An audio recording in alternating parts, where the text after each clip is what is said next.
Hi friends, this is Gadda vlogs.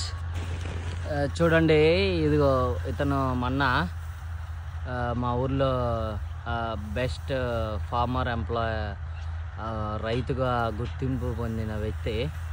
చూడండి ఎంత కష్టపడుతున్నారు రైతు అనేవాళ్ళు. పైన ఏమో వర్షం పడేటట్టుంది.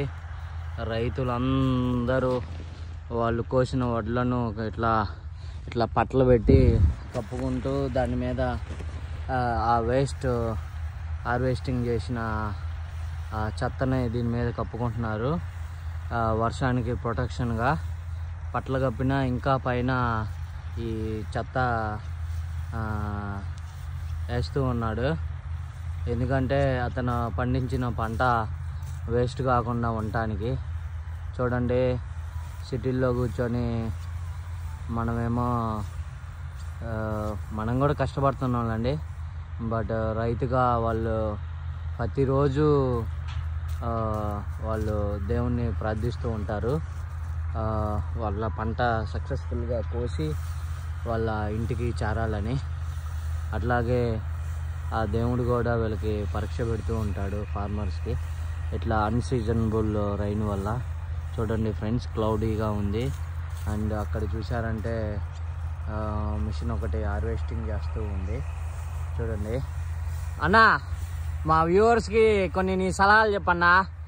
అసలు రైతు నిజంగా కష్టపడుతున్నాడా, ఏదో పబ్లిక్ టాక్గా ఏదో గొప్పగా చెప్పుకోవడానికా? నీ యొక్క అనుభవాలు మా వ్యూవర్స్కి షేర్ చేయన్నా.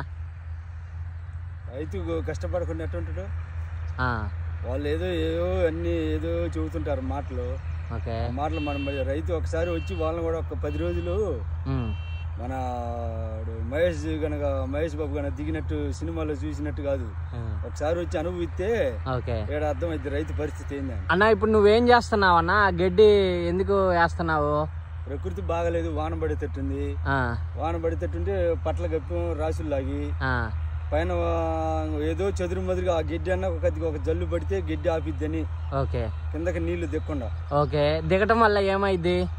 ఒడ్లు తడిసిపోతాయి. ఒడ్లు తడవటం వల్ల ఏమవుతుంది? ఏమవుతుంది, రేపు వ్యాపారస్తుడు పనికిరావు. ఒడ్లు తడిసి ఇప్పుడు ఉన్న రంగు అప్పుడు ఉండదు, అంత క్వాలిటీ ఉండదు. తగ్గిపోవటం వల్ల అప్పుడు 1600 అడిగే ఒడ్లు 1300కి ఇస్తావా 1400కి ఇస్తావా అంటారు. ఇప్పుడు ఎంత రేట్ ఉంది చేలో అమ్మితే? ప్రెసెంట్ 1600. చేలు కాదు, చేలు ఉంచి మళ్ళీ టాటర్ పెట్టాలి, వాళ్ళకి ఏ కాడికి రోడ్డు మీద పెట్టాలి. సో అది మీకు గిట్టుబాటు అయిద్దా అవ్వదా? గిట్టుబాటు ఏమైతే కాదు, కష్టం.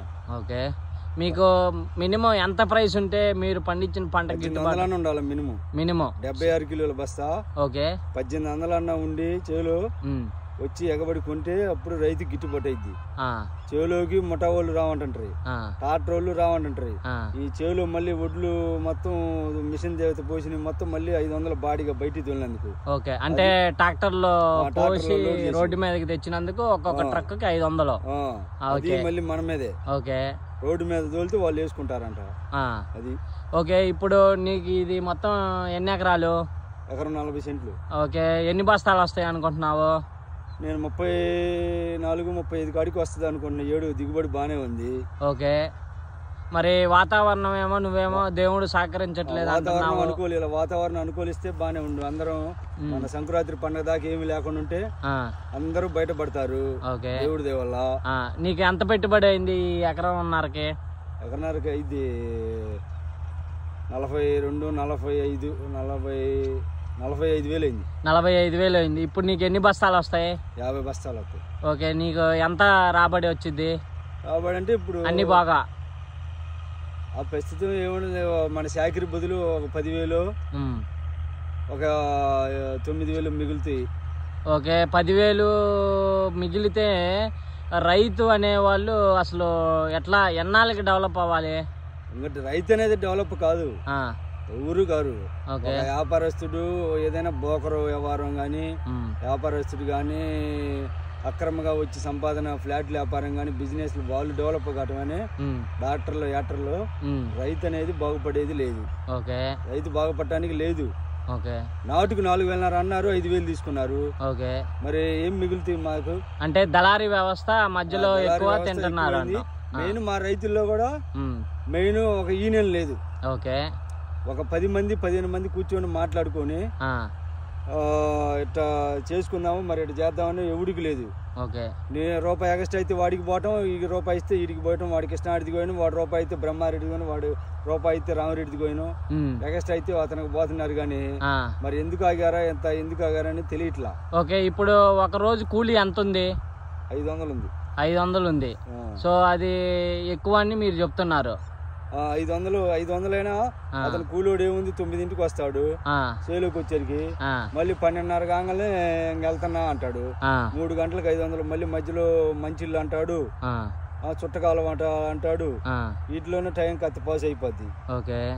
సో మీకు అసలు చేలో ఎంత గిట్టుబాటు ధర ఉంటే ఒక రైతుగా సాఫ్ట్వేర్ ఇంజనీర్ లాగా బిజినెస్ మ్యాన్ లాగా డెవలప్ అవ్వాలంటే ఒక రైతుకి చేలో ఎంత గిట్టుబాటు ధర ఉంటే రైతు ఆ స్థాయికి ఎదగలుగుతాడు? 76 కిలోల బస్తా కనీసం 1750 1800 ఉన్నా కొనాల. 76 కిలోల బస్తా. ఓకే. ఇవాళ మనం 76 కిలోల బస్తానే కనీసం 1600 కొంటున్నారు. ఓకే. 50 కిలోలు తౌడు కట్ట 1500 అంట. ఓకే. తౌడు కట్ట అంటే మన గేదెలకు పెట్టే దానా. ఓకే.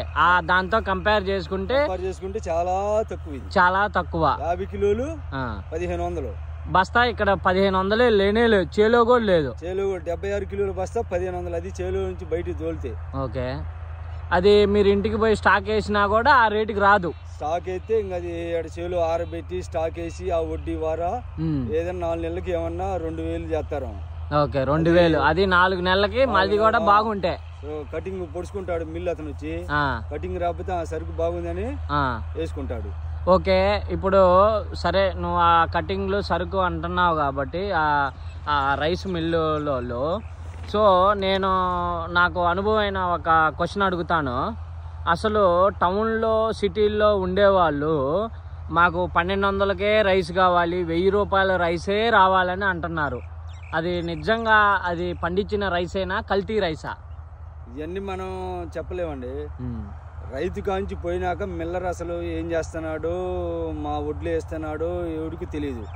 మా దగ్గర నుంచి పోయినాక అతను కంట్రోల్ బియ్యం కలపని, ముడి బియ్యం కలపని, ఏ రైస్ అని కలపని, అతను దూకుడు బట్టి శుభ్రంగా నీట్ గా ఉందని లలిత బ్రాండ్, లక్ష్మి బ్రాండ్, ఎవడు తగ్గట్టు వాళ్ళ బ్రాండ్లు వేసుకోవటం, మా బస్తా మా బియ్యం బాగుంటాయని అటు చెప్పటం. కానీ మా దగ్గర నుంచి పోయినాక మేము చెప్పేది కాదు. మా దగ్గర ఉన్నని చెప్పి సరుకు నెంబర్ 1. మా దగ్గర నుంచి మిల్లులోకి పోయినాక అతను ఏం చేస్తాడో మనకే తెలియదు. ఓకే. ఇప్పుడు టౌన్లో సిటీలో ఉండే వాళ్ళకి రైసు ఏ విధంగా ఉంటే అవి మంచివి, కల్తీ లేని అని ఎలా గుర్తుపట్టగలగాలి? మీ అనుభవం ప్రకారం చెప్పండి. ఉండేవాళ్ళు కూడా ఎక్కువ ఫాస్ట్ ఫుడ్, నూడిల్స్ ఇవన్నీ మానేసుకోవాలి. ఓకే. ఒక రైసు లైట్ పాలిష్ తీసుకోవాలి. ఓకే. లైట్ పాలిష్ అంటే single polish. Okay. Medium polish. గోధుమలు, రొట్టె, జొన్నను ఈ తింటే మరిన్నాళ్ళు అంటే నువ్వు రాకుండా నిలబడతారు. అంటే నువ్వు చెబుతుంది ఏంటంటే తిన్న తర్వాత కూడా కొంచెం బాడీకి తగ్గట్టు వ్యాయామాలు చేయమంటున్నావు. ఓకే. అంటే నాకు అనుభవం అయినది ఒక డౌట్ ఉంది, రైతుగా నిన్ను అడగాలనుకున్నాను. 1000 రూపాయల బియ్యం ఉన్నాయా, 1200 బియ్యం ఉన్నాయా అని అడుగుతున్నారు. నువ్వు చెప్పిన లెక్క ప్రకారం అది అసలు 1000 రూపాయలకి 1200కి వచ్చే బియ్యమే లేవు. ఇప్పుడు 76 కేజీల బస్తా ఒక మిల్లులో వేస్తే అసలు 76 కేజీల బస్తా ఎంత పడిద్ది, దాంట్లో తీసిన బియ్యం ఎన్ని వస్తాయి, అవి మొత్తం కలిపితే ఎంత కాస్ట్ పడుతుందో కొంచెం ఎక్స్ప్లెయిన్ చేయగలుగుతావా కేజీల ప్రకారం? 76 కిలోల బస్తా మేము మిల్లులో వేస్తే మాకు 52 కిలోలు ఇస్తాడు ముడి బియ్యం. ఇంకా మళ్ళీ పాలిష్ మనం ఎక్కువగా బాగా పాలిష్ పట్టాలంటే, బాగా వైట్ గా ఉండాలంటే 48 కిలోలే వచ్చేది. లైట్ పాలిష్ అయితే లైట్ అంటే సింగిల్ పాలిష్ 50 కిలోలు వస్తుంది. 76 కిలోల బస్తా మిల్లు అయితే లైట్ పాలిష్ తీసుకుంటే 49 కిలోలు వస్తాయి. సో నీకు అప్పుడు నీకు ఎంత రేటు పడినట్టు ఇక్కడ సింగిల్ పాలిష్ రైస్ పడింది కదా? ఇప్పుడు 76 కేజీల బస్తా ఎంత మామూలుగా రా రైస్ అమ్మితే నువ్వు? అవును, మన దగ్గర రైస్ తీసుకోవట్లేదు వాళ్ళు. మీరున్న రైట్ చెప్పండి. ఎక్కడ వడ్లు? వడ్లు ఒక 2 నెలల తర్వాత, 2 నెలల తర్వాత అయినా లేదా 1800 మూమెంట్ బాగుంటే 1900 గవర్నమెంట్ వాళ్ళు సలహా ఏమన్నా గవర్నమెంట్ వాళ్ళు ఎక్స్పోర్ట్ ఇస్తే రైతు దగ్గర సరే 2000 అనుకోండి, ఎగబడి కొంటారు. 2000 అనుకోండి. ఇప్పుడు మీరు చెప్పిన ప్రకారం రా రైస్ 2000 అండి. ఇప్పుడు సింగిల్ పాలిష్ చేశారు మీరు చెప్పినట్టు 50 కేజీలు వచ్చింది. అప్పుడు ఎంత పడిద్ది రేటు? 50 కేజీలు లెక్కండి. 76 కిలోలు బస్తా 2000 అనుకో, అప్పుడు 50 కిలోలు, అప్పుడు ఎంత పడిద్ది? 2000 అంటే 70 మళ్ళీ 50 కిలోలు కదా, తగ్గిద్ది కదా, 20 కిలోలు పోతుంది కదా తార. ఎంత? 50 కిలోలు అంటే అప్పుడు లెక్క 2000 కడుకంటే 2000 సగం సగం అంటే 1000 రూపాయలు. 1000 ఇంకా తగ్గిద్ది కదండి. 50 కిలోలు కదా, 50 కిలోలు బస్తా అంటే బియ్యం. నేను లెక్కల్లో కొంచెం వీక్లు అండి, మొన్న కొంచెం చదువుతాడు, వెయిట్ చేయండి. 800-900 పడుతుంది. ఇక్కడ 800-900 పడుతుంటే ఆ దళారీ వ్యవస్థ అక్కడ సింగిల్ పాలిష్ రైస్ అని 1800కి అమ్ముతున్నారండి. అవునండి. ఇప్పుడు మిల్లులు అతను వాళ్ళ అంత అన్ని లక్షలు పెట్టి మిల్లు టర్న్ ఓవర్ కట్టి లైట్ పాలిష్ పెట్టి ముడి బియ్యం పెట్టి ఇవన్నీ మరి ఏందండి. ఇదిగో ఏదో వర్షం పడుతున్నట్టుందండి. సో అంటే మీరు ఫైనల్గా ఏం చెప్పదలుచుకున్నారు ఒక రైతుగా? ఫైనల్గా ఏం లేదండి, ఒక రైతుగా పుట్టడమే మా అదృష్టం అనుకో. కానీ ఈ మధ్యలో దళారీ వ్యవస్థ ఎక్కువ దోపిడీ అయిందండి. ఓకే, ఎక్కువ దోచుకోవటం, ఎవరి దగ్గర ఎక్కడ తీసుకుందామా, రైతు దగ్గర మొత్తం రైతేనండి. రైతు మీద రుద్దంది తట్టుకోలేరు. ఓకే, రైతు రైతు రైతు. ఒక డాక్టర్ అతను వచ్చి రైతు మీద బతకాల్సిందే, ఎవరు వచ్చినా రైతు మీద బతకాల్సింది తప్ప దేనికి బతకలేరండి. మరి ఇప్పుడు రైస్ తింటే షుగర్ వచ్చిద్దని చెబుతున్నారండి, నిజమేనా? లేదండి, షుగర్ లేదు, ఏం లేదు. వర్షం పడేటట్టుందండి. సరే మరి.